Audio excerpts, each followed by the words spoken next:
Thank you all once again for listening to Hotel Talk. It's a pleasure to record these amazing podcast episodes with all of these absolutely fascinating people. Nick Aristou is an absolutely wonderful friend and a great hotelier. And I can't wait for you all to listen and learn and be intrigued by so much he has to say.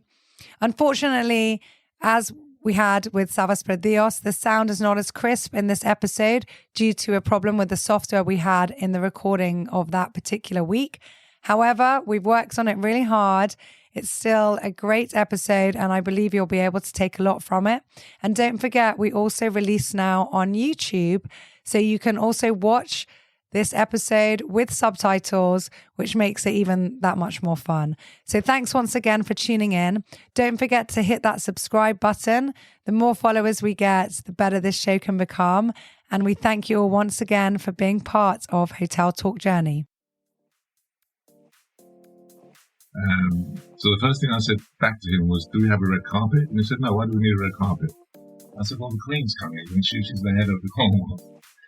And he goes, yeah, well, we're going to have to get a red carpet. So that was literally my first duty.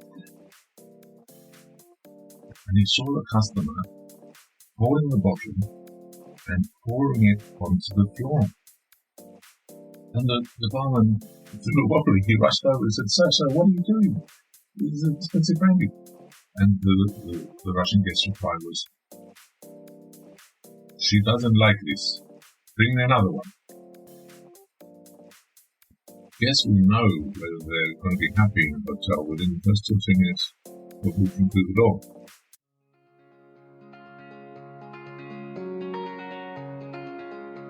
I'm Farah Shammas.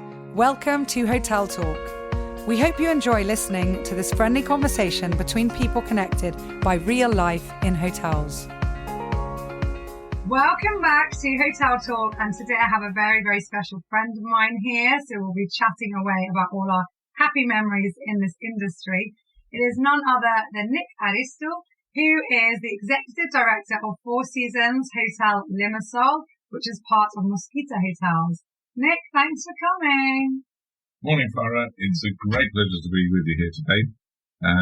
It's something that we've discussed for a while, obviously, and I've been looking forward to this time for a while now. Yeah, well, we've been saying for ages, we've got to record the podcast, we've got to record the episode, but it's just been crazy days with everything that's happening in the world, and then, we've had like a few trips, and then and of course, Four Seasons at the moment is closed for renovation, so that's keeping you really busy. You were saying that it's all like a dust heaven right now with the rooms being joined together, and it's become a much bigger project than we originally planned. Having got into the deconstruction phase to start renovating the new sea view rooms, we're going to take 2 rooms on the 4th and 5th floor sea view and knock them into one. Amazing. So they're going to be huge. Like 60 square meters. 60 square meters, wow. Yeah, they're going to be a very nice new luxury sea view product. Well, it's fairly rooms. It's like a junior suite.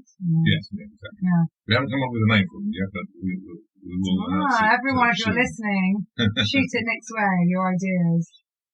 On the interview side, we're closing all the balconies to make the rooms larger. No one ever sits on the interview balcony. It's a complete waste of space. So that's what you did with Amethyst. So yes, exactly. You've had that experience to see. It worked well. To be honest, in our hotel, we've never had on the inland view. So they've always been bigger rooms with no balcony. So that's how busy Nick is. The phone is always ringing. Forgot to put it on silent. No problem. Don't worry. So Nick, let's go back to the beginning. Everybody can tell that you have a British accent, even though you're fully Cypriot and you grew up here, but you spent a lot of time in the UK. So let's talk about, where you were born, where you grew up, a bit about your life, and then how you ended up working in hotels and why.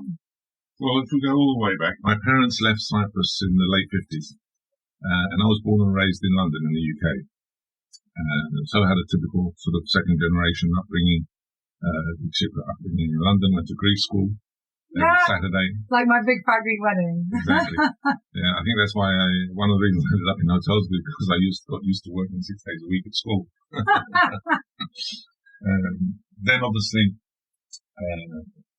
as I grew up, hotels and catering industry was one thing that started to gather my interest. My parents were not in this business, they were in the rag trade, as most Greek suitcases were in the 60s and 70s. And especially the ones that went to London. Yeah. In London, yeah. exactly.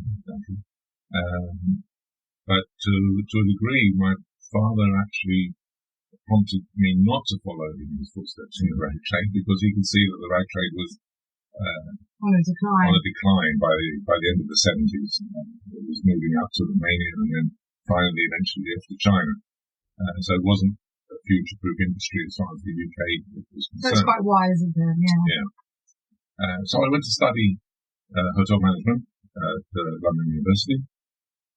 Did a 4-year course with 2 industrial placement periods during that time.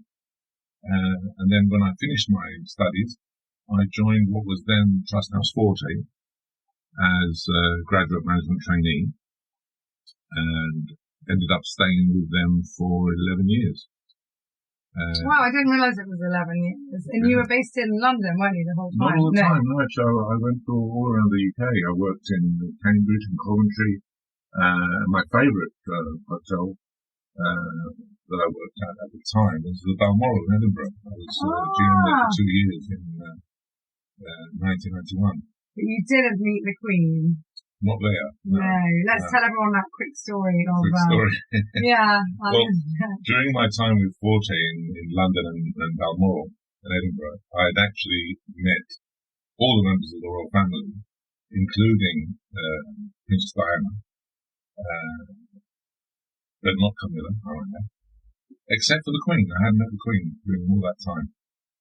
And then in 1993, I left Forte, I left the UK, and came to Cyprus. I was recruited by what was then the Hawaii Beach Hotel, which is now the Grand Resort. And the owner and director has been on this podcast as well. Yes, indeed. Yeah, chatting, yeah. And I joined them in September 1993. And the current owner's father was my employer at the time, who's since passed away, as you know, Mr. Guillermo's. And the first day I went there, he sat me down and said, "Welcome, Nick, this is how things are done here, this is what's going to happen here in Canberra." And in 3 days' time, we have the Commonwealth Conference. It's the first time it's ever come to Cyprus. And I thought, oh yes, that's very interesting.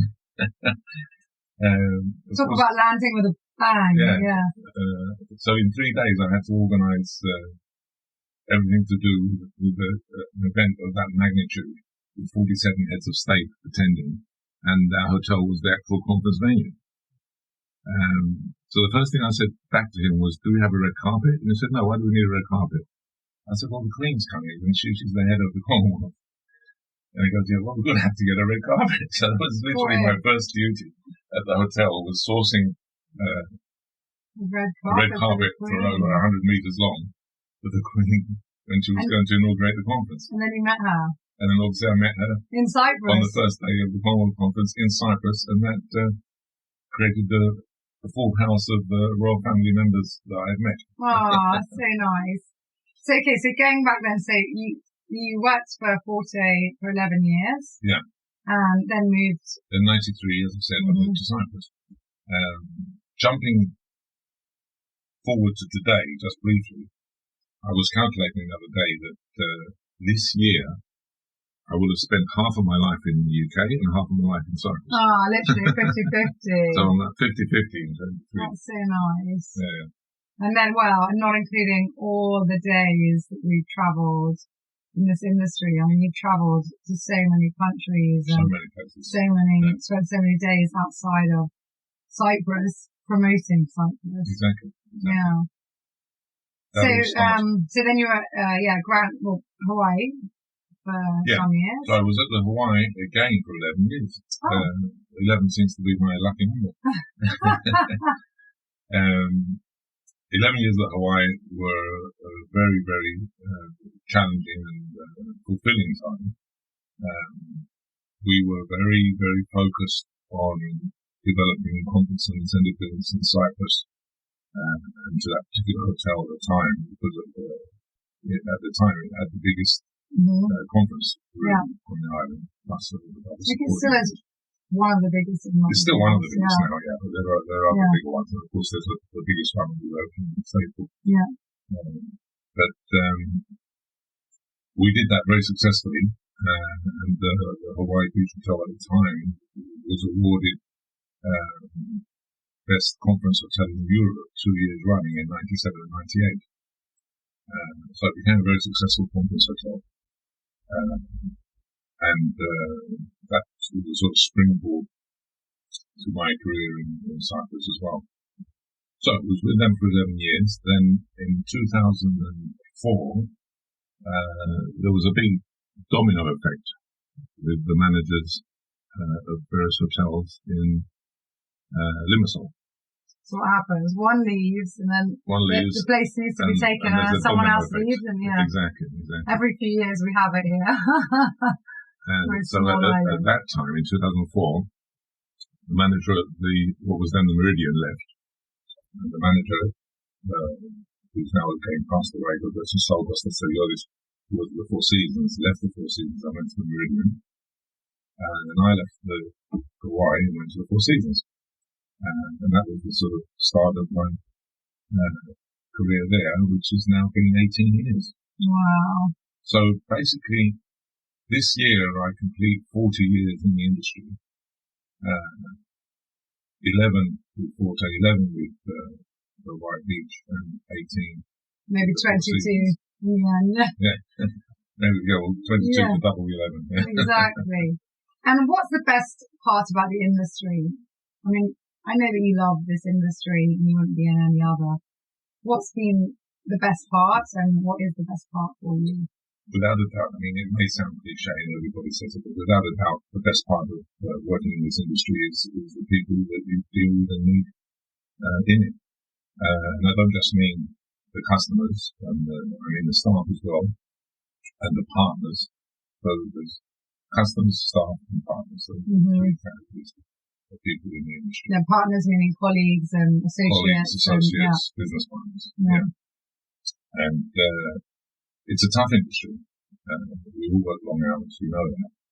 And it's something that you have to accept if you're going to get into it and do it right. And you have to like the industry in order to be prepared to do those hours and to enjoy it. But you have to love the industry to do it well. There's a difference. Yeah, that's a really good point. And I know we've often discussed on our trips if we became like this because of the industry, or if we were attracted to the industry because of how we are. It has come up quite a few times as well on this podcast. And I think you have to be a certain type of person. I think so, yeah. You definitely have to be a people person. You have to be a people person. You have to have the character and the willingness and the strength of will. Yeah, and the stamina. And the stamina to do what you do for such a long time as well. So those type of people gravitate towards the industry. And the industry welcomes them and accepts them as well. Yeah. It works both ways. And on this podcast, we spoke quite a bit to various people about burnout. We've had 2 people on the podcast so far, Nicholas and Sagis, who have been very open and very honest about going through burnouts and, just not just putting too much in and not giving enough to themselves. So what would you say, how have you avoided that? Well, I think I have avoided it. Well, now the truth comes out. I'm in the middle of a crisis now. Then I'll rephrase that. Yeah. I've avoided burnout, I believe, because as I said you're still here. I mean, you're still in the industry. 40 years down the line, but not without sacrifices. Yeah. And my first marriage probably was a favourite piece of the industry, that's no doubt about that. But then, of course, you learn from your mistakes, so I'm making damn sure that my second marriage won't go the same way. Oh, to your beautiful wife, who I think is very understanding as well of the hours and Yes. and what you, and I think that's also key, is that any partnerships that anybody has in any job they're in, but talking about this industry, the partner has to understand that that's what we have to do, that sometimes we will miss events, we will miss birthdays, we will miss dinner time or whatever it might be, and that's just part of who we are and what we do. Exactly. And dear, my wife now of 5 years. I can't believe it's 5 years already. Wow. Yeah. She worked in the industry herself, so she understands. Yeah. She knows what it takes. She knows what needs to be done, and therefore it makes a big difference. Yeah. Would you have done anything differently in the past? Not really. Well, that's the most important thing. Yeah. Exactly. Yeah, really. So, let's talk about some fun times. And oh my goodness, we have so many fun times. So, I mean, we were talking now, we've traveled all over the place. I mean, before I had kids as well, I was traveling. You and I are we both got sales and marketing backgrounds. Exactly, so yes. that's where that was our forte, and it still is, but we were doing a lot for our own hotels and different times completely, and for Cyprus as a whole. And, I mean, it was the days where there was exhibitions for public. I mean, it sounds crazy now with the internet and everything, that we were on a little stall and with a brochure and saying to old ladies, do you want to come Cyprus? This is how you book, like really individual people. What have been some of the funniest times and memories and, or just funny stories with guests? Oh my God, there's so many to recount. It's just the exhibitions and the sales trips. Many people used to think that we were going off on a jolly, and nobody actually realised, unless you do it, how tough it actually is, because you're going non-stop. How much it takes out of you. You're starting in the morning, you're exhibiting, you're attending cocktails, events, dinners, and you're going full speed until 1, 2 in the morning, and then starting again at 7, 8 the next morning. And then travelling in between on the plane. Travelling between the planes. And taking night flights. Taking night flights in order to be in the right place the next morning. Yeah, and so on or be in the office because you need that Friday before you travel again the next week. Yeah, exactly. I mean, at one stage when we were doing, in the height of exhibitions, we were doing 30 to 40 exhibitions a year. And I had reached the point where I had 2 separate suitcases packed and ready to go back, as you say. Yeah. So I'd come back from one exhibition, drop a suitcase off with the dirties and pick up a full case with a clean one and off. Oh, you're reminding me now. I remember us, I can't remember where we were, and just laughing, saying like, everybody must think we only own these clothes. Because it was like the ready to go to. I don't know, you had like your 2 suits with your 3 shirts. I had like, I don't know, a couple of suits that were like, they were just the ones that they went with everything. The shoes went, the handbag was ready for me there. And it was just easy to travel. So every week we packed the same thing. Exactly. And it was so funny. It was amazing. I remember once we were at an exhibition, I think it was Dublin, and we had a very, very smart photo of myself, Marios, and Mark at the exhibition in our suits, gentlemen professionals, standing there to attention, alert, nice photo. And then that same evening, I remember. We were at a travel agent event, dinner followed by party and dinner. It was a black tie, wasn't it? Yeah, where we were looking a little bit worse for wear by the end of the night. Yeah. And by sheer chance, someone took a photo of the 3 of us again. In the same order as well. In the same order. Looking completely different to how we did in the morning. And that became the before and after shot.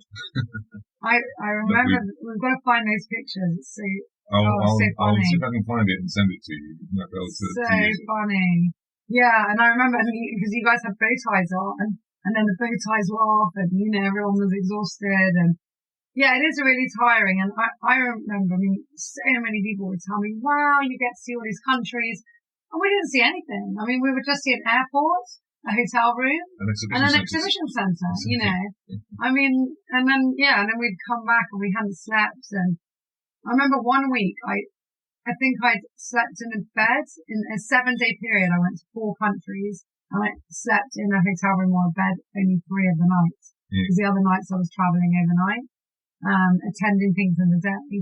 And I remember coming home and just being like, absolutely, I think I was beyond Thailand. I was just like shocked. Yeah.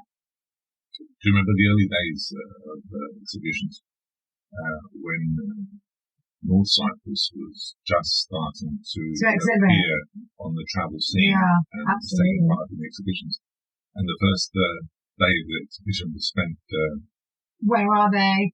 And if they were close to us. Make sure they're not close to us. Let's take their flags down. And one year they actually came and took our Cyprus flag down overnight, if you remember. Yes, was that in Bournemouth as well? That was in Bournemouth, right. And I remember Magda from CTO, do you remember she used to have massive fights with them? Yeah. And then all the exhibition halls, all the organisers knew in the end and they had to put us on like opposite sides of the arena. And I remember especially the older clientele would come and they would ask and they'd say, oh, is this Cyprus? Is this North Cyprus or South Cyprus? And then say, this is Cyprus. You're talking about the occupied area. And it was like a huge thing. People were still, and they still are, I mean, rightly say, very sensitive about. They still are, but now they know they keep us well apart. Yeah. Oh my goodness. Let's talk about some fun stories with guests. I actually remembered one of your stories this morning before this podcast, but I don't know. Actually, I don't even know if we'd want to talk about that on the podcast with, I've got like Nick on the camera going, let's not do it. He knows the one. Okay, come on, Nick. Tell us other ones, PG versions of. And then if you guys see Nick at a party, just had a drink, ask him about the crazy stories. The most interesting and fun period, which created a lot of funny stories, was when the Russian market first started to travel. As we all know, Russia was under communist rule for 70 years, and in the early 90s, when they became free of the same, it was a really quick learning curve. They started to travel, they started to find out what nice clothes and good food was all about, and so on and so on. And they started to discover Cyprus and our hotels. But the early days, the breakfast at the hotel and lunch, and it was as if they hadn't ever seen a buffet in their life. I remember they put dessert and main and soup. Starters, main and desserts all together on one plate. Or several plates around them and start eating them in different orders. Around them on the table and start eating in different orders. And all of our teams, they didn't know, could they take the plates, could they not? They'd go and try and take the starter and they said, I haven't finished, even though they were having desserts. And it was mayhem. And the nouveau riche element of the Russian market was quite funny as well. I remember once at the Four Seasons we had this customer who came to the bar one night with his girlfriend or wife, I'm not sure what she was. But obviously was wanting to impress her. And sat down in the bar, the waiter came over to him and he said, bring me your best cognac. So the woman bought him a bottle of cognac, which was something like 4,000 euros a bottle. Could have been pounds then, I can't remember if it was pre or post euro. Maybe pounds. But it's the principle that we're going to work on. So he brought it over for him, and the barman was doing all the show, and he was warming the brandy glasses up and pouring the gin there, and he served it to them with all the panache and the style that he could muster. And served it and went back to the bar. A couple of minutes later, he looked across to the bar and saw the customer, who obviously left the bottle, he wanted the whole bottle, he left the bottle on the table, and he saw the customer holding the bottle and pouring it onto the floor. And the barman, little wobbly, he rushed over and said, Sir, what are you doing? This is expensive brandy. And the Russian guest's reply was, she doesn't like this. Bring me another one. Of the same? Or something else. Something else. So the wily barman went back to the bar, took the bottle back with him, opened a bottle of Five Kings, which is the cheapest brandy in Cyprus, local brandy you could possibly think of, and took it over to him, charged him €100 for it, and he loved it. Well, that says a lot about our Cyprus brandy, but no, I think the moral of the story, I mean, it's fun, and okay, we're laughing now, we're saying Russians, but it's any culture. I mean, we have stories from everyone, and especially, new money from anyone in the world. There's so many stories. Oh my goodness, it's hilarious. I can think of, so many. So, you've run some of the best hotels, not just in Cyprus, but I think in the world. I mean, you've had experience in so many in London. Yeah, if we go back to my 40 days, my last job with them was, as I said, general manager of Balmoral, but I was manager also at the Waldorf, the Cavendish, the Westbury, all in London. Which hotel was it that they stole the carpets? That was the Waldorf. I mean, come on, say the story. It's just such a hilarious story. That was the Waldorf. I mean, it's just how professional people can be. Exactly, yeah. And the ideas that criminals will come up with to get their evil ways. But basically, the Waldorf was an Edwardian building, very traditional, and decorated in that sort of style. And in the lobby, as you walked in, there was a huge Persian carpet. It must have been easily maybe 6 by 15 meters across. The stunning. Yeah, it was lovely and priceless, literally priceless, very expensive. And I came into work one morning, came in through the main entrance, walked across the lobby, and my feet were clicking on the floor, and I looked down and I thought, something's missing. Strange, there's the carpet gone. So I approached the reception team. This was about 7 in the morning, just before the night staff were leaving their shift. So I approached them. I said, "Guys, what's happened to the carpet?" And he said, "Oh well, the cleaners came during the night to take it and have it cleaned and returned." I said to them, "I didn't organise any cleaners. What did these guys actually do?" "Well, they just came in with overalls and they said we're the cleaning company for the carpet, and they rolled it up and put it. 4 guys put it on their shoulders and walked out with it. And you let them without question." Well, they had papers, didn't they? I think they had papers for the cleaning company and so on and so on. So they did a very, very effective fraud on the staff at the time, and we never saw that carpet again. Crazy, but I think the most ostentatious and audacious acts are the ones that are, I mean, we had the same, way back when computers and the internet was first starting, and we had, very modern and expensive computers in the lobby as kind of, for the guests to use. And one day, one of them, they were missing. And we're like, how did a computer disappear? I mean, you can't walk out, and they were huge. I mean, it wasn't small computers back then. And someone as well that looked as if they were repairing, and they just they walked in, chest puffed out, picked up the computer with everything. I don't even think one person could do it at the time, and left. Nobody questioned them. They were like, oh, they had such, I don't know, like power about them, that, So. Yeah, they're amazing. The criminals that have the nerve and the gall to do things like that in hotels are amazing. When you're renovating, it's actually a very susceptible time. We had it, actually, another case.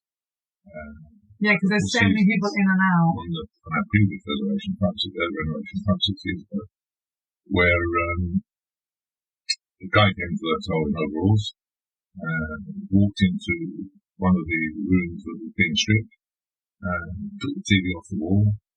The maid who was stripping the room said to him, "Where are you going with that?" And he said, "I'm taking it down to get it repaired." But she was clever enough to report security immediately, and we caught that as he was trying to leave the front door with the TV on him under his arm. We had the same actually with the TV. By chance, one of our animators found them. And then, yes, where are you going? And there was mum board, and literally put it down and pegged it out. And again, it was when we were, renovating, I think. Okay, so in all these amazing hotels that you've worked, what makes a good hotel? The people, without a doubt. Obviously, the infrastructure has to be there, and everything. Yeah, and the decor and the design, the facilities, they all have to be there. But it's the people that make the difference. The hotel on its own is a building. Your hotel is closed at the moment, my hotel is closed at the moment, and you walk in and you feel sorry for it. Because there's no people, and there's no life, and there's no soul. But when it's up and running, the people give it the soul. And that's always the first impression that the guests get when they come in. Is the feeling they get, the vibe they get from the people that are in the hotel. And that's what makes the difference. More often than not, guests will know whether they're going to be happy in a hotel within the first 2 or 3 minutes of walking through the door. And again, that's purely down to how the people handle them and treat them when they're on. Very wise words. I couldn't agree more. And I think in both our hotels, we are really proud of our people. Absolutely. And I think for the most part, and they're not here to say for themselves, but I think they're happy working with us. We've got people in both our teams that have been with us for so many years. And and I think that speaks for itself. The Four Seasons is 30 years old this year, and the Amethyst is 50 years old this year. The Four Seasons has 27 people still working that have been there for 30 years in the beginning. And the Amethyst has one guy who has been working there for 49 years. Wow, imagine. And I'm sure you've got similar as well. Yeah, we have. I think we're at, a couple have retired recently, but I think we're still at about, I want to say just under 15 people have been here since we opened, so 35 years, it'll be 36 this year. Yeah. And then I think we've got over 50% of our staff have been with us for over 10 years. And then, and a huge amount for over 15 years. So, it's amazing. One of my mottos, and I think I might have had it as a personal motto before Richard Branson ever coined it. But it's basically look after your people and they'll look after your guests. Yeah, absolutely. Actually, that was one of the things I was going to ask you, one of your favourite quotes. Yeah. So many years in this industry, obviously we've seen it change dramatically. But what are the biggest changes that you've seen, and what do you predict for the future? That's a very good question. Our industry has changed hugely over the last 40 years. I'm one of the generation who has seen the industry transform from a totally manual environment. Literally paper and pen. And a fax machine. Telex machine with a ticker tape, which most people under 30 wouldn't even know what it is these days. And also what we used to call a Whitney board.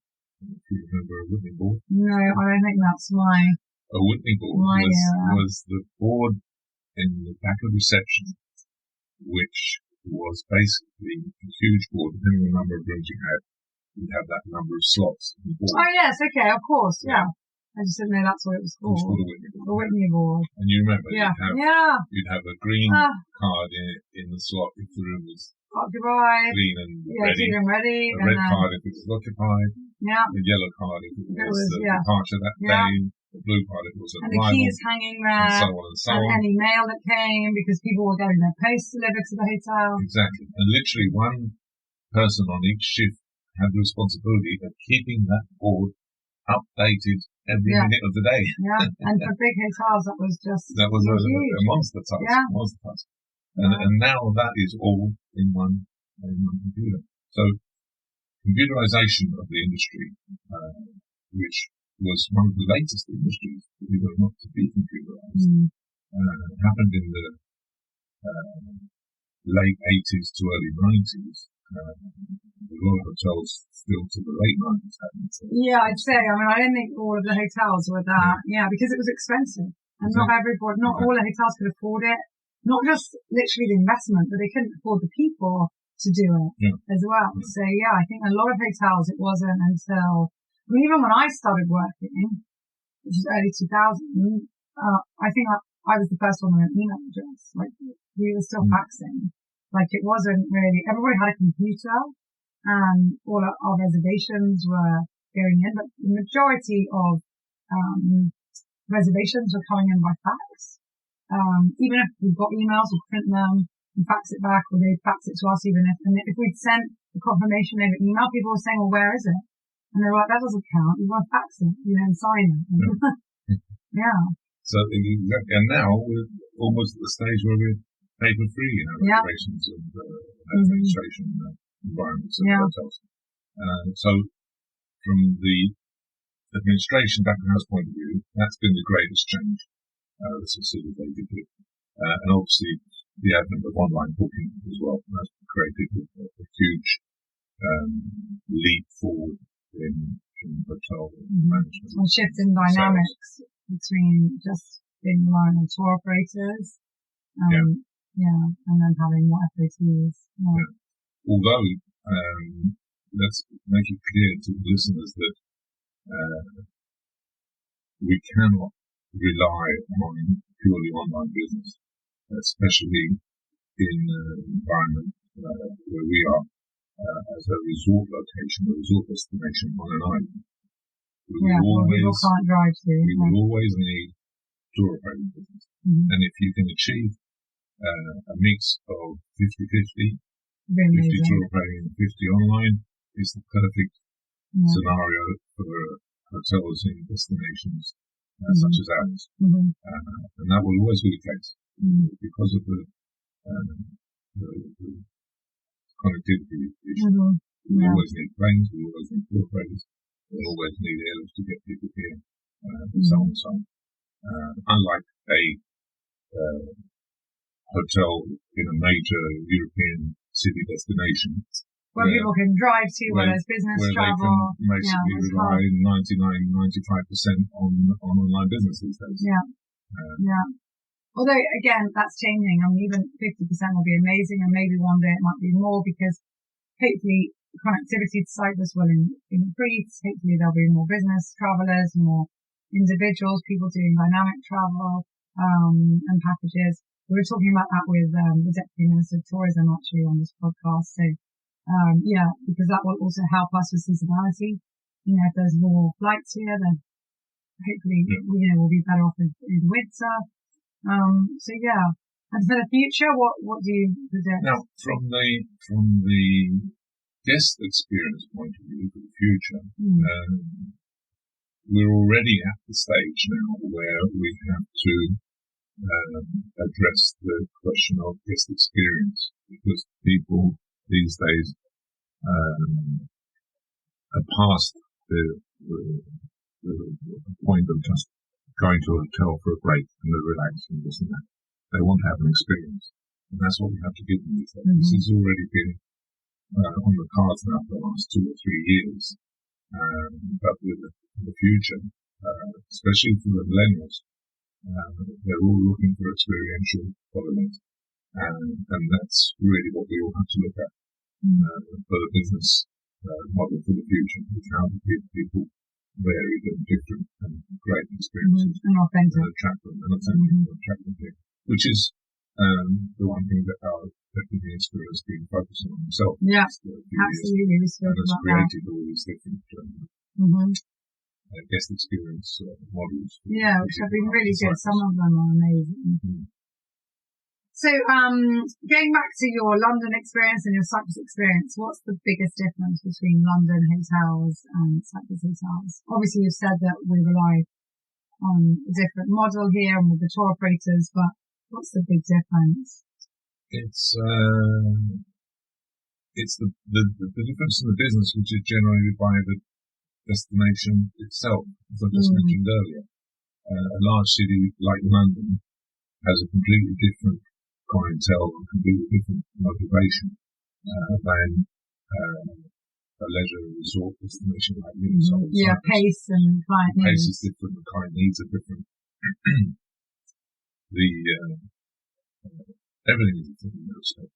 And the biggest difference, though, which makes a big impact on the actual client and the enjoyment of the role of the job, is that within the leisure destination environment that we have here, you create much better, much stronger, much longer lasting relationships with your clients. Because they come 2 or 3 times a year, they spend a couple of weeks in the hotel each time. You get to know them, you get to know their families. In London, even with business clients, I guess you wouldn't have that either because they're more of a rush. In London, they're more of a rush. They're only there for 2 or 3 days. It's a bigger hotel, a bigger environment. You don't get to meet them. I mean, at the Four Seasons, we have 55% of our business is repeat guests. Which is amazing. And I could probably tell you that I know 90% of them all by name. That could never be achieved in a hotel in London, not even by the best guest relations manager. Yeah. So they have in one of the top 5-star hotels. I guess also people come here and they have more time, or they want to have more time. You know, in London, you just get into that mode of like, right, I've got to do my work, I've got to get out, I've got to get to these shops, I've got to da. And, you know, you don't really have time for that chit-chat. You know, exactly. You're like, hi, how are you? Yeah, that's my room, great, see you later. I'll see you later. Yeah. You know, you're polite, you'll have, you know, share a few words, but you don't want to have, whereas here you're just coming and like, oh, even if you're here for work, you're like, oh, tell me your story. Still relaxing, and you're in the hotel longer during the day and in it for more days. Oh, right. Bonus question. Pick one from this. Okay, let's see what Crystal ball. There we go. Right. Shall I read it out to you? Yeah. Let's see who. Oh, they haven't said who's asked this. So one of our team members has said, "What would you like to have in your life that you don't?" Wow. That's what a question. That I don't. You don't have already. That's a very good question. I'm very fulfilled in my personal life, I must admit. Oh, that's so nice. I have a lovely wife, I have a son, I have a stepson, all wonderful people. My parents are still alive. And lovely people. So, really, personally, nothing more I would want. Professionally, again, I've achieved everything I set out to achieve. So really, I suppose the only thing that is left is more money. Which buys you more choices, more freedom. Exactly. That's the thing about money. And more time. Yes. More time. Probably more important. Yeah. Well, I agree. That's the nice thing. I think people misunderstand sometimes when people say, oh, I need more money, I want to earn more. It's not about, and you are definitely, I mean, one of the least superficial people that I know, and I love you for that. So, yeah, it's not about buying this stuff. It's about having the options to have those experiences, to share it with your family, to travel, to, you know, do different things. Yeah, I wish your son all the best. It's lovely. We both have Leons as sons. Yeah, great. Yeah, so the best name for our little boys. Yours is not so little. Mine's a big boy now. He's enjoying his life in the UK. He's done what I did the opposite way around. Yeah, other way around. He was born here and ended up going back there. Yeah. Well, Nick, I wish you all the best. Thank you so much for spending more time with me and on this podcast. It's been a great pleasure. You finally managed to get it done. Yes, exactly. So, everyone, I'm sure you've enjoyed this, and thank you very much for listening. Pleasure. Bye-bye, Joe.